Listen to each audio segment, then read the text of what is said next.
ఒకనాడు సీతమ్మ తల్లి స్నానం చేసి పాపట సింధూరం పెట్టుకుంటోంది. పెట్టుకుంటుంటే స్వామి హనుమకి ఎప్పుడు ఆ సీతారాముల దగ్గర తల్లిదండ్రులు ఆయన హనుమద్ రామాయణము అని ఆయన రామాయణం రాసుకున్నారు. మనకి వాల్మీకి రామాయణంలో వానరోహం మహాభాగే రాము అని అదేంటి ఆ ఉంగరం తీసుకొచ్చానమ్మా అన్నటువంటి శ్లోకం ఉంటుంది. వానరోహం మహాభాగే దూతో రామస్య ధీమతః రామనామాంకితం చేదం పశ్యదే వ్యంగుళీయకం ప్రత్యయార్థం తవానీతం తేన దత్తం మహాత్మన సమాస్విషి భద్రం తే క్షీణ దుఃఖపలాహ్యసి అని ఉంగరం ఇస్తారు. హనుమ రాసుకున్నారు రామాయణం, హనుమద్ రామాయణం అంటారు దాన్ని. హనుమ రాసుకున్న రామాయణంలో ఏమని రాశారో తెలుసా అండి? సువర్ణం సువర్ణం సువర్ణం సువర్ణస్య అంగుళీయకం అని రాశారు. 3 మాటలు ఇది బంగారము బంగారము బంగారము అని చెప్పి నేను అమ్మకి ఇచ్చానని రాసుకున్నారు. అలా ఎందుకు చెప్పాను అన్నదానికి వ్యాఖ్యానం చేశారు తర్వాత పెద్దలు.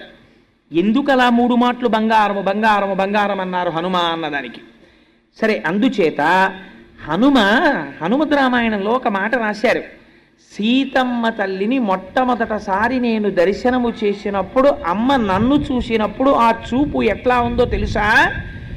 చాలా సంవత్సరములు తల్లిని విడిచిపెట్టి కొడుకు ఏ దూరదేశములకో ఉద్యోగరీత్యానో విద్యార్జన రీత్యానో వెళ్ళిపోతే ఆ కుమారుడు మళ్ళీ తిరిగి వచ్చినప్పుడు మీరు పిల్లవాడి వంక కాదు చూడవలసింది, అమ్మ వంక చూడాలి. అమ్మ ఆ కొడుకు వంక చూసుకుంటున్నప్పుడు చూసేటటువంటి చూపులలో ఎటువంటి ఆర్ద్రత ఉంటుందో, ఇన్నాళ్లకి తిరిగి వచ్చిన కొడుకుని చూసుకున్నటువంటి అమ్మ ఎంత సంతోషంగా చూస్తుందో అంత సంతోషంగా నన్ను సీతమ్మ చూసినది అన్నారు. ఇది గుర్తుకొచ్చి నా గురించి చెప్తున్నావా అనుకున్నారులా ఉంది. స్వామి ఓసారి చూడడానికి ఇడిదిరిగారులా ఉంది. అందుకని హనుమద్ రామాయణంలో స్వామి హనుమ అలా రాసుకున్నారు, సీతమ్మని తల్లి తనని చూడడం. అందుకని జగజ్జనని యొక్క చూపులు తన వైపు చూసేటట్టుగా చూడబడిన మహాత్ముడు స్వామి అంటే. అటువంటి హనుమ, ఆ హనుమ గురించి ఎక్కడ చెప్పుకుంటే అక్కడ పరమప్రసన్నుడవుతారు. ఇలాంటి రోజున ఒక నియమం ఉంటుంది. ఏమిటో తెలుసా అండి? హనుమకి యథార్థమనకు నైమిత్తికము అంటారు ఇవాళ తిథిని. ఇవాళ తిథి నాడు 108 సార్లు స్వామికి ప్రదక్షిణం చెయ్యాలి ఓపిక ఉన్న వాళ్ళు. 108 ప్రదక్షిణాలు చేసేటప్పుడు కూడా ఒక నియమం ఉంది. 108 ప్రదక్షిణాలు చేస్తూ మధ్యలో ఎవరో కనపడితే పినిగారు బాగున్నారా అంటూ నడవడం అలా చేయకూడదు. ఎవరు కనపడినా ఒక నమస్కారం. అసలు యథార్థమనకు దేవాలయంలో నమస్కారం వేరొకరికి చెయ్యకూడదు. ఆయన ఎంత ప్రాజ్ఞుడవనివ్వండి చెయ్యకూడదు. దేవాలయంలో ఎవరున్నారో ప్రధానమూర్తి వారికే నమస్కారం. ఒకవేళ వేరొకరు చేసినా వీరేమంటారంటే దేవాలయంలో ఎదురుగుండా ఎవరున్నారో వారికి హనుమత్ పరబ్రహ్మార్పణమస్తు అంటారు తప్ప తాను ఆశీర్వచనం చెయ్యడు. చెయ్యకుండా ఇది దేవతకు చెందుగాక అని పంపించేస్తాడు. అందుచేత ఇవాళ 108 ప్రదక్షిణములు చెయ్యాలి. 108 ప్రదక్షిణాలు చేసేటప్పుడు బాగా జ్ఞాపకం పెట్టుకోండి. హనుమకి 108 ప్రదక్షిణాలు చేస్తే ప్రదక్షిణం చేసేటప్పుడు మీరు ఏవి పడితే ఇవి పెట్టి లెక్కలు పెట్టకూడదు. నేను చాలా చోట్ల చూస్తుంటాను, కాగితాలు పెన్ను పట్టుకొస్తుంటారు. పట్టుకొచ్చి ఏవో 1 2 3 4 5 ఏదో వేసుకుంటారులా ఉంది, పెన్నుతో గీతలు పెడుతుంటారు. శాస్త్రము నిషేధించింది, అలా చేయకూడదు. బాగా గుర్తుపెట్టుకోండి, ప్రస్తావన వచ్చింది కాబట్టి చెప్తున్నాను. మిరియముతో లెక్క పెట్టకూడదు. తెలియక మిరియం గింజలు ఇలాంటివి తెచ్చి లెక్కలు పెడుతుంటారు, ఎప్పుడూ వాడకూడదు. వాటి యందు ఉగ్రత ఉంటుంది. అందుకని మిరియాలు లెక్కకి తేకూడదు. మీరు ఎప్పుడైనా అంకెతో ప్రదక్షిణం నైమిత్తికంలో చేస్తే, నా సొంతంగా చెప్పట్లేదు, పరాశర సంహిత చెప్పింది. మీరు ఇలాంటి రోజున 108 ప్రదక్షిణాలు చేస్తే ఎలా చేయాలో తెలుసండి? మీ కామ్యము తక్షణము నెరవేరిపోతుంది. ఇలాంటి రోజులు చేస్తే స్నానం చేసి మీరు సంధ్యావందనం ఇంటి దగ్గర చేసుకుని నేను ప్రదక్షిణాలు చెయ్యడానికి వస్తున్నానని మీరు స్వామికి విజ్ఞాపన చేసుకుని, స్వామి నాకు ఏ ఇబ్బంది లేకుండా నాతో ప్రదక్షిణం చేయించు అని నమస్కరించి మీరు వచ్చేటప్పుడు పువ్వులు తెచ్చుకోవాలి. పువ్వులతో లెక్క పెట్టుకోవచ్చు. మీరు సజ్జలో కానీ ఇందులో ఉన్న పువ్వులు వేసుకొని ఒక ప్రదక్షిణం చేసి వస్తే ఒక పువ్వు అక్కడ పెట్టుకోవచ్చు. ఏమంటే గాలికి ఎగిరిపోతుందేమో అని మీకు అనుమానం ఉంటే వక్కలతో లెక్క పెట్టుకోవచ్చు. 108 వక్కలు లెక్క పెట్టి తెచ్చుకుని మీరు ప్రదక్షిణం చేసేటప్పుడు ఒక్కొక్క వక్క అక్కడ పెడుతున్నారనుకోండి, పరమ పావనం అయిపోతుంటుంది మీ ప్రదక్షిణం. 108 ప్రదక్షిణాలకి 108 వక్కలు అక్కడ పెట్టుకోవచ్చు. పుష్పము కానీ వక్క కానీ హనుమకి ప్రదక్షిణం చేసేటప్పుడు వాడి ప్రదక్షిణం చేస్తే అది పరమశాస్త్రీయమై ద్విగుణీకృతమైనటువంటి ఫలితాన్ని ఇస్తుంది. ఎందుచేత అంటే కొంతమంది దేవతలకి కొన్ని ప్రదక్షిణాలు చేసేటప్పుడు జాగ్రత్తగా ఉండాలి. శివాలయాల్లో 108 ప్రదక్షిణాలు చేయక్కర్లేదు, అసలు చండ ప్రదక్షిణం అని ఉంది. మీరు చండ ప్రదక్షిణం చేస్తే 108 ప్రదక్షిణాలు చేసేసినట్టే. తెలియక శివాలయంలో 108 ప్రదక్షిణాలు చేసేస్తుంటారు. నేను చేయడం తప్పనంటలేదు. పుస్తకాలు పట్టుకెళ్ళడం, పెన్నులు పట్టుకెళ్ళడం, కాగితాలు పట్టుకెళ్ళడం, బెడ్డలు పట్టుకెళ్ళడం, మిరియాలు పట్టుకెళ్ళడం, ఏవి పడితే అవి పట్టుకెళ్ళి ప్రదక్షిణాలు చేయకూడదు. అలా ప్రదక్షిణం చేస్తే తప్పకుండా వక్కలు కానీ పువ్వులు కానీ పట్టుకెళ్ళి ప్రదక్షిణము చేయవలెను. ఒకవేళ ఏమండి మేము 108 ప్రదక్షిణాలు చెయ్యలేము, మరి ఎలాగా? బాగా జ్ఞాపకం పెట్టుకోండి, 2తో భాగించు. 108 చెయ్యలేవు, 2 పెట్టి భాగించి ఎంత వస్తుంది? 54. నేను కరెక్ట్గా చెప్తే 54ఏనా? అంకెల్లో తక్కువ నేను, అందుకని 54 మాటలు ప్రదక్షిణం చెయ్యండి. 54 కూడా చేయలేను, మళ్ళీ 2 పెట్టి భాగించు. ఎంత? ఏదో 27లా ఉంది.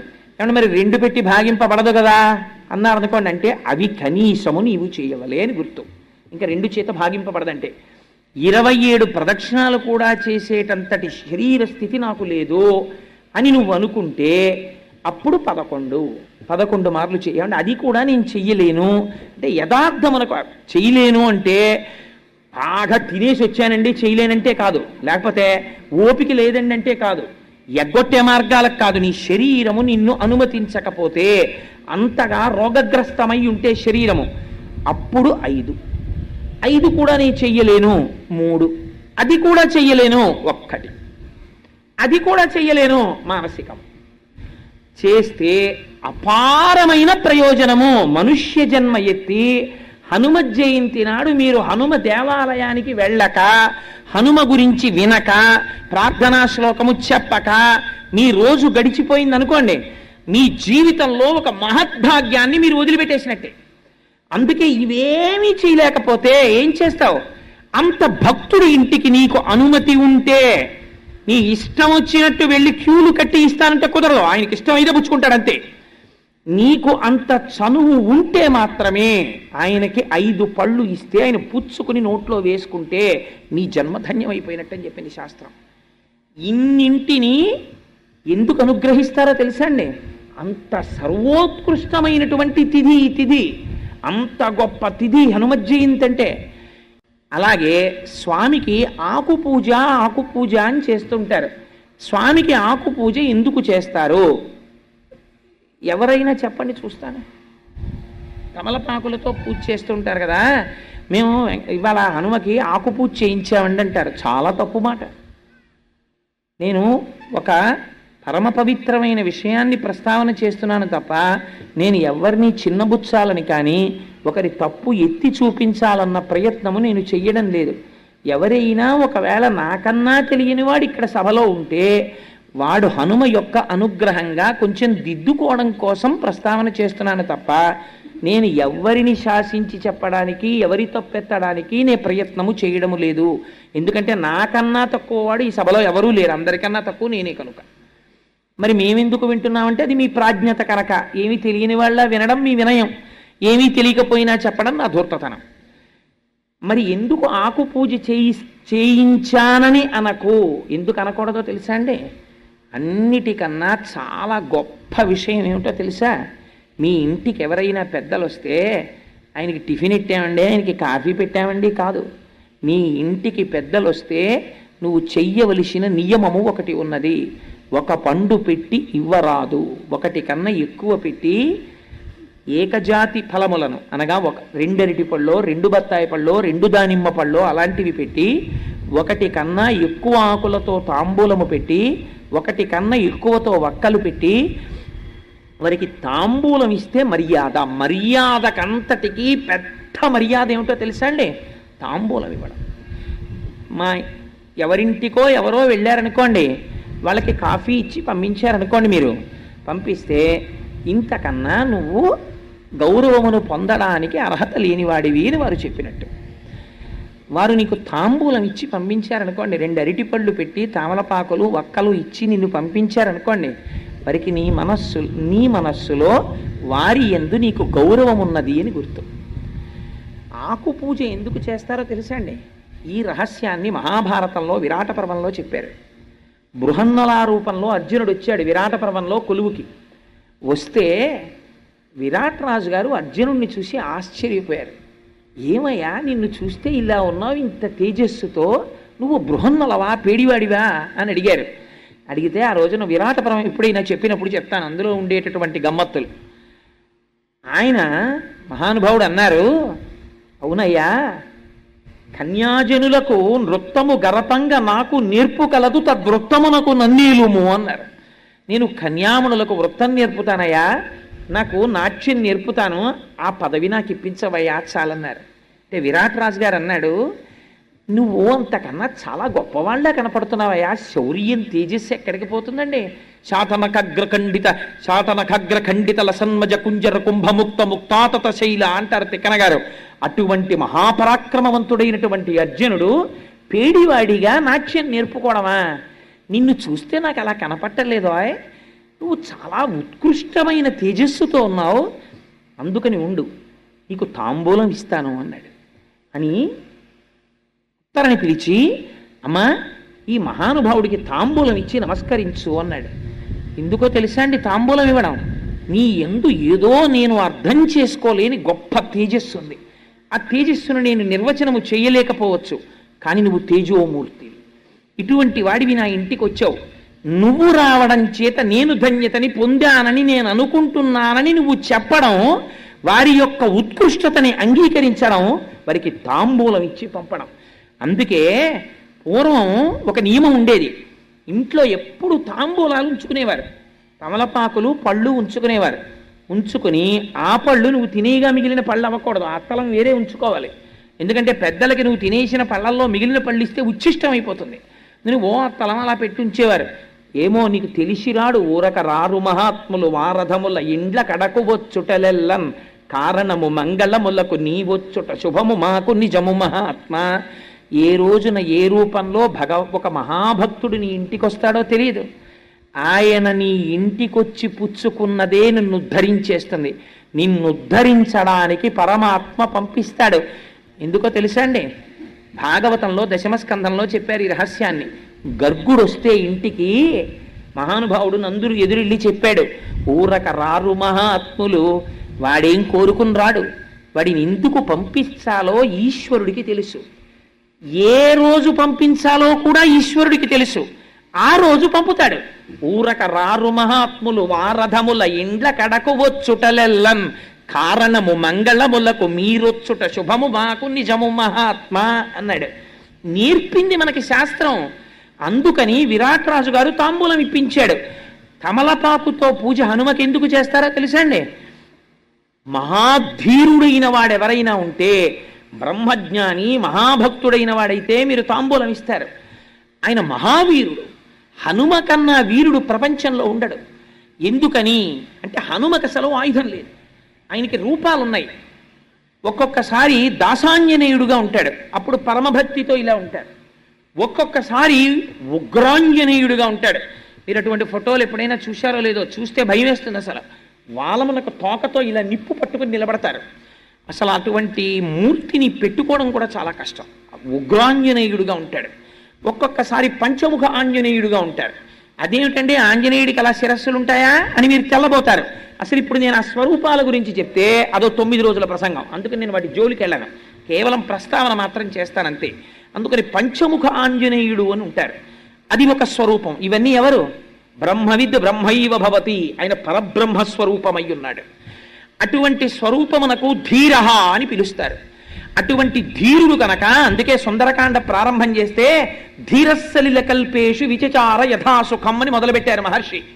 మహాధీరుడు, ధీమంతుడు, ధీహి అన్న పదాన్ని ప్రయోగించారంటే గొప్ప బుద్ధిశాలి, బ్రహ్మజ్ఞాని. అటువంటి వాడికి మీరు ఒకటి బాగా జ్ఞాపకం పెట్టుకోండి, చాలా మేధాసంపత్తి ఉన్నవాడు కొన్ని కాలముల యందు పిరికివాడై ఉంటాడు. ఆయనకి చాలా బలం ఉంటుంది, చాలా మంత్రములు వచ్చు, చాలా విషయాలు తెలుసు, కానీ పిరికివాడు. నాకెందుకు ఎదురు గొడవ అంటాడు. బ్రాహ్మణుడికి పిరికితనం ఉండాలంది శాస్త్రం. ఎందుకో తెలుసా అండి? బ్రాహ్మణ పిరికిరా, పంతులు గారు పిరికాడంటాడు. బ్రాహ్మణుడికి పిరికితనం లేదనుకోండి, లోకమంతా కలిసి వచ్చి నిలబడినా సరే ఆయన ముందు మీరు నిలబడలేరు. దిగ్బలం క్షత్రియ బలం బ్రహ్మతేజో బలం బలం అని విశ్వామిత్రుడంతటి వాడు వశిష్ఠుడు అన్నాడు. దిగ్బలం క్షత్రియ బలం. క్షత్రియులు కూడా నిలబడలేరు బ్రహ్మణుడి ముందు. ఎప్పుడు? బ్రాహ్మణుడే ఆగ్రహించాడా, ఆయన మంత్రశక్తి ముందు నిలబడలేరు. అందుకే హనుమ ఒక మాట అన్నారు, మాదృశాని విశిష్టాని మహాత్మనాం సుగ్రీవ వశవర్తిన ఆగమిష్యతి సుగ్రీవ సర్వేషాంబో నిషూదన నేయమస్తి పురీం లంకాం నయూయం నచరావణ యస్మాదిక్ష్వాకు నాదేన బద్ధం వైరం మహాత్మన అన్నారు. ఏమిరా రాక్షసులారా మీరు అహంకరిస్తున్నారు? నా వంటి మహాబలులు సుగ్రీవుడికి వశవర్తులై ఉన్నారు. సుగ్రీవుడు వస్తున్నాడు. సుగ్రీవుడు అడుగు పెట్టాడా? సుగ్రీవుడు అంటే అంటే మంచి గ్రీవం అంటే కంఠము కలిగిన వాడు, వేదమును ఉపాసన చేసిన వాడు, స్వరము తెలిసిన మహాపండితుడు, వేదము యొక్క మంత్రముల చేత ప్రతిపాదింపబడిన పరబ్రహ్మ యొక్క స్వరూపమును గుర్తిరిగినటువంటి మహాపురుషులైనటువంటి వారు, బ్రహ్మజ్ఞానులైనటువంటి వాడు, యోగి పురుషుడైనటువంటి హనుమ ఆత్మదర్శనమైన తరువాత, సీతమ్మ దర్శనమైన తరువాత ఈ మాట అన్నారు, నీయమస్తి పురీం లంకాం నయూయం నచరావణ. ఈ లంక లేదు, మీరు లేరు, ఈ రాక్షసులు లేరు, సర్వనాశనం అయిపోతోంది. ఎందుకవుతోంది? యస్మాద్ ఇక్ష్వాకునాథేన బద్ధం వైరం మహాత్మన. ఇక్ష్వాకునాథుడైనటువంటి ధర్మమూర్తి అయిన రామచంద్రమూర్తితో మీరు వైరం పెట్టుకున్నారు, అందువల్ల మీరు నశించిపోతారని చెప్పారు. ఒక యోగి నోటి వెంట ఆ మాట వచ్చింది, అంతే. లంక లేదు, రావణుడు లేడు, రాక్షసులు లేరు, అందరూ నశించిపోయారు. లంకా దహనం చేసేటప్పుడు ఒక్క విభీషణుడి ఇల్లు హనుమ వదిలిపెట్టారు. ఆ ఒక్క విభీషణుడికే పట్టాభిషేకం. ఆయన మాత్రమే లంకని పరిపాలిస్తాడు. మిగిలిన వాళ్ళందరూ నశించిపోవలసిందే పుత్రమిత్ర కళత్రాదులతో. అందుకని ఆయన బ్రహ్మజ్ఞాని, బ్రహ్మము, మహావీరుడు. ఏకకాలమునందు బలము ఉంటుంది, కానీ ఎవరి జోలికి ఆయన వెళ్ళరు. మీరు అందుకే చూడండి, ఎప్పుడో నేను చేస్తానని ముందుకి హనుమ రారు. నియంత్రణలో ఉంటుంది, బలం నిగ్రహంలో ఉంటుంది. జాంబవంతుడికే తెలిసి రహస్యం. రామాయణంలో ఆయన వస్తాడు, వచ్చి ఒక్కసారి చెప్తాడంతే, మహానుభావ హనుమ, నువ్వు రక్షించకపోతే ఎవరు రక్షిస్తారయ్యా? ఈ మాట అనాలి. అందుకే అమ్మవారు కూడా, సీతమ్మ తల్లి కూడా, తమస్మిన్ కార్య నిర్యోగే ప్రమాణం హరిసత్తమ హనుమాన్ యత్నమాస్తాయ దుఃఖక్షయకరో భవ. తమస్మిన్ కార్య నిర్యోగే అని 1కి 10 మాటలు. తమస్మిన్ కార్య నిర్యోగే, హనుమా నీ వల్లే ఈ పని అవ్వాలి, నీ వల్లే ఈ పని అవ్వాలి, నువ్వు అందుకు సమర్థుడవు, నువ్వు రక్షించాలి అంటారు. అనగానే ఆయన బలమైన తెలుసుకుంటారు. అంతే, ఒక్కసారి పెరిగిపోతారు. ఇంకా ఎంతమంది అవనివ్వండి, ఆయనకు ఆయుధాలు అక్కర్లేదు. అంతే, శిలాభిస్తు ప్రహరత పాదపైశ్చ సహస్రశ అర్ధయిత్వా పురీం లంకాం అభివర్జ్య చ మైథిలీం సమృద్ధార్థో గమిష్యామి విశతాం సర్వరక్షసాం అని బయలుదేరి రాక్షస సంహారం చేస్తారు, బ్రహ్మజ్ఞానోపదేశం చేస్తారు. కేవలము ఏదో తన యొక్క శక్తి చేత రక్షించడము మాత్రమే కాదు. మీరు జ్ఞాపకం పెట్టుకోండి, హనుమ దగ్గర ఒక గొప్పతనం ఉన్నది. అందుకే ఆకు పూజ చేస్తారు. నువ్వెవరాయనికి ఆకు పూజ చేయడానికి? అందుకే వాక్యమును సరిదిద్దుకోవాలి. ఈనాడు హనుమ నా చేత ఆకు పూజ స్వీకరించి నన్ను ధన్యుణ్ణి చేశారనాలి. ఫలానా వారికి ఇవాళ నేను తాంబూలం ఇచ్చాననకూడదు. వారికి తాంబూలం ఇచ్చుకునే అదృష్టాన్ని వారు నాకు ఇచ్చారనాలి. వారు పుచ్చుకోకపోతే నీ బ్రతుకు ఏమవుతుంది? నువ్వు ఇవ్వలేవు కదా. వారు పుచ్చుకున్నారు, వారు పుచ్చుకోవడం నీ జన్మకు అదృష్టం. అయ్యా ఇవాళ నైమిత్తిక తిథి మేము స్వీకరించామన్నారనుకోండి, వారు నువ్వేమిస్తావు? నువ్వు ఇవ్వలేవు. వారు అనుగ్రహం ప్రసరించిందనుకో, నిన్ను ధరించాలని వారు అనుకున్నారనుకో, నువ్వు ఇచ్చిన తాంబూలం వారు స్వీకరించవచ్చు. స్వీకరించి ఇవాళ వారు ఆశీర్వచనం చేశారనుకో, అది నీ యందు నిలబడిపోతుంది. అందుచేత హనుమ కేవలము శరీర బలంతో రక్షించడమే అని మీరు అనుకుంటున్నారేమో. హనుమ కాలాతీతుడై రక్షణ చేస్తారు. మీకు ఒక్క ఉదాహరణ చెప్తాను. సముద్రమునకు సేతువుని బంధిస్తున్నారు. ఆ సేతు నిర్మాణం జరుగుతోంది. ఏవో చెట్లు తెస్తున్నారు, రాళ్ళు తెస్తున్నారు, కొండలు తెస్తున్నారు, అన్నీ తెస్తున్నారు. హనుమ ఏ కొండ దగ్గరికి, ఏ రాయి దగ్గరికి వెళ్ళి దాన్ని కదిపితే అది పులకరించిపోయేదట. అమ్మయ్య చాలు, హనుమ వచ్చి నన్ను ముట్టుకున్నారని. ఇప్పుడు ఏమైంది? ఒక బ్రహ్మజ్ఞాని యొక్క స్పర్శ తగిలింది. రాతిలో ఉన్నటువంటి రాతితనం పోతుంది. అది గమ్మత్తు. పోయి ఒక్కొక్క నాడు ఒక్కొక్క వస్తువు గమ్మత్తుగా పనికొస్తుంది. అందుకే మీకు రాతిని ఉపాసన ఎక్కడ చేస్తారో తెలుసా అండి? చెక్కితే తీసుకొచ్చి గుళ్ళో పెడతారు. సాలగ్రామం అయితే అభిషేకం చేస్తారు. రెండూ కాకపోయినా రాతిని రాతిగా పూజ చేసేది 2 సార్లే. ఒకటి ఉపనయనంలో చేస్తారు, 2 వివాహంలో చేస్తారు.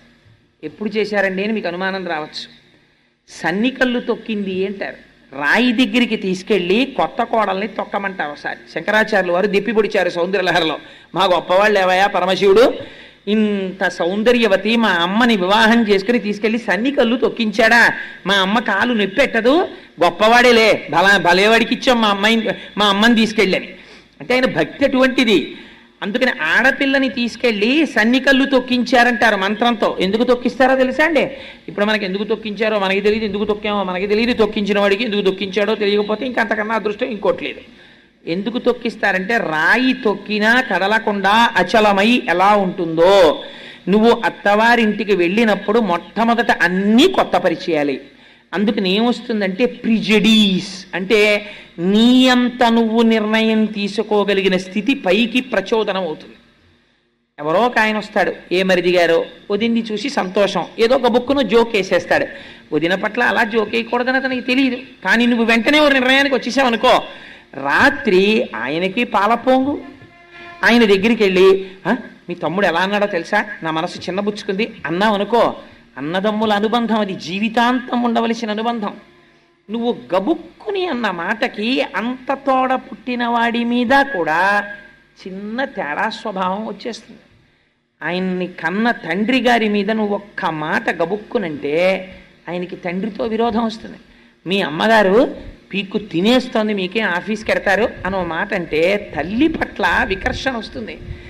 అలా తొందరపడి నువ్వు నిర్ణయాలు తీసుకుని మాట మాట్లాడి ఆ ఇంట్లో పుట్టిన పిల్లవాడిని ఆ కుటుంబాన్ని 2గా 3గా భాగిస్తావేమో. నువ్వు ఉండడం వల్ల, నువ్వు వెళ్ళడం వల్ల ఇంకా ఆ ఇంట్లో అన్నదమ్ములు కలుసుకోని పరిస్థితి వస్తుందేమో. అందుకే శాస్త్రమునందు మర్యాదతో ప్రవర్తించాలి. అలా చేయి కుసుమా. రాయి ఎంత కఠినముగా తొక్కినా కదలక లేకుండా ఉంటుందో అలా తొందరపడి నిర్ణయాలు రాకుండా నీ మనస్సు అంత జాగ్రత్తగా ఉండుగాక. ఎందుకని? కోడలే ఆ ఇంటి వైభవాన్ని నిర్ణయిస్తుంది అని మంత్రము చేత మనస్సుకి ఆ శక్తినివ్వడానికి సన్నికళ్ళు తొక్కిస్తారు. అంత దీర్ఘాయుష్యు రావాలని ఉపనయనంలో గురువు శిష్యుడితో తొక్కిస్తాడు. అటువంటి రాతికి పూజ లేదు. ఆ రాయి మీద ఎప్పుడో ఒక మహానుభావుడు కూర్చుంటే దాని జన్మ ధన్యం అవుతుంది. మళ్ళీ ఆవుగానో పక్షిగానో పుడుతుంది. అది అప్పటి వరకు కదలిక ఉండదు. అటువంటి రాయి ఒక మహానుభావుడు వచ్చి పట్టుకున్నాడు అనుకోండి, ఎంత పులకరించిపోతుంది. అమ్మయ్య నా జన్మ ధన్యమైపోయింది. ఆయన పట్టుకోవడం కాదు, నన్ను తీసుకెడుతున్నాడు. ఎక్కడికి తీసుకెడుతున్నాడు? రామకార్యంలోకి. ఇప్పుడు ఎక్కడ పడేస్తాడు? సముద్రంలో పడేస్తాడు. ఇప్పుడు ఎవరు తొక్కుతారు? రామకార్యం మీద వెళ్ళే వానరులందరూ తొక్కుతారు. ఎంత పుణ్యం, ఎంత పుణ్యం అని హనుమ చేత్తో ముట్టుకుంటే చాలని పర్వతాలు రాళ్ళు ఉత్సాహపడిపోయేవిట. ఒక పర్వతాన్ని హనుమ కదిలించారు, ఎత్తి పట్టుకున్నారు, సగం దూరం తీసుకొచ్చారు. దాన్ని తీసుకురాకని రాముడు చెప్పినట్టు అయింది. అక్కడ పెట్టేసి వెళ్ళిపోయారు. వెళ్ళిపోతుంటే పర్వతం ఏడ్చింది, కదలలేదు. హనుమా హనుమా అని పిలిచి ఏడ్చిందిట. ఏమి ఏడుస్తున్నావు అన్నారు స్వామి.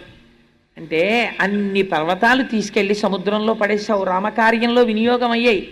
నేను ఎంత అల్పుడనో, ఎంత పాపభూయిష్టమైన శరీరమో. నిజంగా వాళ్ళు ఎవరో, నేను రామాయణం చెప్పే రోజుల్లో పాట పాడుతుండేవారు, నాకు చాలా గమ్మత్తుగా ఉండేది. ఏదో రాతినైనా కాకపోతిని రామపాదము సోకగా, ఏదో ఆఖరికి సాకలినైనా కాకపోతిని ఆ రాముణ్ణి కనీసం నింద చేసైనా సరే రామనామము చెప్పగా, పక్షులు పశువులు రాముడి గురించి చెప్తుంటే మనిషినై ఉండి కూడా రామనామము చెప్పకపోతిని అని బాధపడుతూ వాళ్ళు పాట పాడుతుండేవారు. చాలా గమ్మత్తుగా ఉండేది నాకు ఆ పాట వింటుంటే. అలా ఒక పర్వతం నేను పడలేకపోయాను సముద్రంలో అని ఏడుస్తోంది. చూస్తే హనుమ వెనక్కి వచ్చారు. ఎందుకు ఏడుస్తున్నావు అని అడిగారు. అడిగితే నన్ను సగం దూరం తీసుకొచ్చి వదిలేశారు, నన్ను తీసుకెళ్ళలేదు అంటే నాకు రామాజ్ఞ కింద వినపడింది ఆ పర్వతాన్ని తేకు అని. అందుకని ఏడవకు, నేను కనుక్కొస్తాను, నన్ను ఎందుకు తేవద్దన్నారో స్వామి అని రామచంద్రమూర్తి వెళ్ళి నాకేమిటో మీ ఆజ్ఞలా వినపడింది, ఆ పర్వతాన్ని మధ్యలో వదిలేశాను, యథార్థమునకు మీ ఆజ్ఞ ఉన్నదా, తీసుకురావద్దు అని అడిగారు. అడిగితే స్వామి అన్నారు, అవును, ఆ పర్వతమునకు ఒక మహోత్కృష్టమైన స్థితి ఉంది. కేవలము ఈ పుణ్యం కాదు, ఇంతకన్నా గొప్ప పుణ్యంతో నాకు బిరుదునామాన్ని ఇచ్చేటటువంటి స్థితికి ఆ కొండ ఒక రోజున వస్తుంది. ఎప్పుడో తెలుసా? వచ్చే అవతారంలో నేను కృష్ణమూర్తిగా వస్తాను. ఆ కొండని 7 రోజులు నా చిటికిని వేలి మీద ఎత్తి పట్టుకుంటాను. అప్పుడు నన్ను గోవిందుడని పిలుస్తారు. ఆనాడు ఆ పర్వతానికి నేను పూజ చేయిస్తాను. ఇదిగో ఈ పర్వతానికి పూజ చెయ్యండి అని చేయిస్తాను. అందుకని ఆ పర్వతం చాలా పుణ్యమైంది.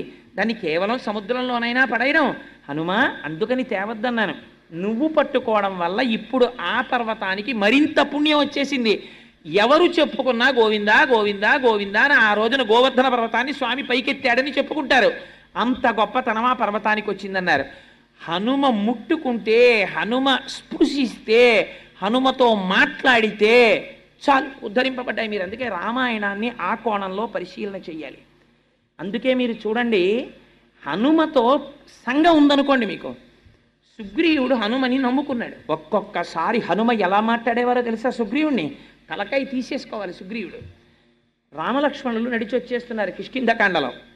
చూశాడు సుగ్రీవుడు, అంతే భయపడి పారిపోతున్నాడు. ఎందుకు అలా పారిపోతున్నావు అన్నారు హనుమ. వాళ్ళని చూస్తే చూడు ఎలా ఉన్నారో, చాలా తేజోవంతులుగా ఉన్నారు, నన్ను చంపడానికి మా అన్న పంపించి ఉంటాడు, అందుకని పారిపోతున్నానన్నారు. అంటే హనుమ అడిగారు, రేపు పొద్దున్న రాజ్య పరిపాలన చెయ్యవలసినటువంటి ప్రభువుకు ఉండవలసిన లక్షణం ఏదైనా ఉందా నీలో? ఇంత పిరికితనమా? వచ్చిన వారెవరో తెలుసుకోకుండానే పరుగులు పెడుతుంటావా? ఏమిటి దైన్య బుద్ధి, సిగ్గుగా లేదు నీకని అడిగారు. అడిగితే సుగ్రీవుడు అన్నాడు, అయితే నువ్వు వెళ్ళి కనుక్కొస్తావా వాళ్ళు ఎవరో అన్నాడు. అని మళ్ళీ ఎంత అనుమానం అంటే, నువ్వు హనుమగా విడితే నాకు భయం, వేషం మార్చుకుని వెళ్ళన్నాడు. తన ప్రభువుకి నమ్మకం కల్పించడం కోసమని తాను పరివ్రాజకుడిగా మారి రామలక్ష్మణుల దగ్గరికి వెళ్ళారు. వెళ్ళి ఇలా చూడగానే వీళ్ళ దగ్గర దొంగ వేషాలతో మాట్లాడక్కర్లేదని మళ్ళీ వానరం అయిపోయాడు. అయిపోయి మాట్లాడి తన ప్రభువు దగ్గరికి వచ్చినప్పుడు, నువ్వు అలా వెళ్ళి మాట్లాడేసావు, వాళ్ళు గుర్తుపెట్టేసి అలా ఉంటారని మళ్ళీ పారిపోతాడేమోనని మళ్ళీ పరివ్రాజకుడిగా వచ్చాడు. ఏమి బుద్ధిమతాం వరిష్టం అండి. ఆయనతో సంఘం ఉంటే చాలు బ్రతికించేస్తారు. రామలక్ష్మణుల్ని తీసుకెళ్ళి సుగ్రీవుడికి స్నేహం చేయించారు, అంతే సుగ్రీవుడికి పట్టాభిషేకం అయిపోయింది. అప్పటి వరకు తాను ఏ భార్యని విడిచిపెట్టి ఉన్నాడో ఆ రుమతో మళ్ళీ తిరిగి జీవించేటటువంటి అదృష్టాన్ని పొందాడు. పోయిన పట్టాభిషేకం మళ్ళీ తిరిగి కలిగింది, రాజ్యం వచ్చింది, అధికారం వచ్చింది, పోగొట్టుకున్న భార్యని తిరిగి పొందాడు. ఎవరి వల్ల? ఒక్క హనుమ పక్కన సచివుడిగా ఉండడం వల్ల. అంగదుడితో కలిసి దక్షిణ దిక్కుకు వెళ్ళారు. విడితే అంగదుడు అనరాని మాటలన్నీ అన్నాడు సుగ్రీవుణ్ణి. నాకేం యవరాజ్య పట్టాభిషేకం కావాలని చేశాడనుకుంటున్నావా? అంత ప్రీతి నా మీద ఏం లేదు, మా నాన్నని చంపేశాడు, నేనంటే చాలా కోపం, రాముడు నాకు యవరాజ్య పట్టాభిషేకం చెయ్యమన్నాడు కాబట్టి చేశాడు, ఎప్పుడు అవకాశం దొరుకుతుందా చంపేద్దామని చూస్తున్నాడు. ఇప్పుడు 4 రోజులు టైం అయిపోయింది కదా, వెనక్కి ఎడితే నన్ను చంపేస్తాడు, మా పిన తండ్రి సంగతి నీకేం తెలుసు, నేను రాను ప్రాయోపవేశం చేస్తానన్నాడు. నిజంగా మాట్లాడడం అంటే ఏమిటో మీరు హనుమ దగ్గర తెలుసుకోవాలి. ఆయన అన్నారు, ఏమిటో విర్రడివి ప్రాయోపవేశం చేస్తానంటే, వీళ్ళందరూ నీ వెనకాల వస్తున్నారని ప్రాయోపవేశం చేస్తానంటున్నావు, వీళ్ళందరూ నీతో ప్రాయోపవేశం చెయ్యరు. వీళ్ళకి 3 రోజులు 4 రోజులు అయిపోయిన తర్వాత మళ్ళీ భార్య బిడ్డలు గుర్తొస్తారు. చంపితే చంపేళ్ళేవా, అక్కడికి పోయి వాళ్ళని ఒకసారి మొహం చూపించి అక్కడే చచ్చిపోతాం, ఎందుకు వాళ్ళకు ఉన్నామో లేమో తెలియకుండా ఇక్కడ పడుండి ఎందుకు వచ్చిన జీవితం అని వెళ్ళిపోతారు. అప్పుడు ఒక్కడికి మిగిలిపోతావు. చీమ చిటుక్కుమంటే భయం, రామలక్ష్మణులు బాణం వేసేశారేమో అని. ఈ పర్వత గుహని డొల్ల చేసేస్తాయి లక్ష్మణ బాణాలు. నువ్వు ఎక్కడ దాక్కున్నా విడిచిపెట్టడు. నువ్వు శరణాగతి చేశావా వదిలిపెట్టేస్తాడు. అందుకని రామలక్ష్మణుల యొక్క బాణముల ధాటి నుంచి తప్పుకుందామని అనుకోకు అంగదా, వెనక్కి రా, కార్యం మీద బయలుదేరు, నా మాట విను, సముద్ర లంఘనం చేద్దాం బయలుదేరమని తీసుకెళ్లారు. హనుమతో సంబంధం, హనుమ మాటలు, హనుమ స్తోత్రం మిమ్మల్ని ఉద్ధరించేస్తాయి. మీకు ఇవాళ ఇంత పరమ పవిత్రమైనటువంటి రోజు కాబట్టి మీకు ఒక యథార్థమైన విషయం జ్ఞప్తి చేస్తాను. ఇది పరాశర సంహితాంతర్గతం. ఎప్పుడైనా మీకు ఒంట్లో బాగుండలేదు, మీకు అంత పెద్ద అనారోగ్యం మీ ఒంట్లో ఉందన్న సంగతే మీకు తెలియదు అనుకోండి. అలా తెలియని పరిస్థితుల్లో అనుకోకుండా ఎప్పుడో హాస్పిటల్కి వెళ్తే డాక్టర్ గారు చూసి, అమ్మో మీలో చాలా తేడా ఉందండి, మీకు తెలియట్లేదు కానీ ఓసారి ఫలానా టెస్ట్ చేయించండి అని ఏదో టెస్ట్ చేసి, అయ్యా మీకు తెలియదు కానీ మీ జీవితంలో చాలా ప్రమాదకరమైన వ్యాధి లోపల పొంచి ఉన్నది అంటే, అలాంటప్పుడు ఏం చెయ్యాలి అని అడిగితే ఏం చెప్పారో తెలుసా పెద్దలు? అలాంటి వాళ్ళు మండలం రోజులు దీక్షగా హనుమ చుట్టూ వక్కలతో కాని పువ్వులతో కాని ప్రదక్షిణం చేసి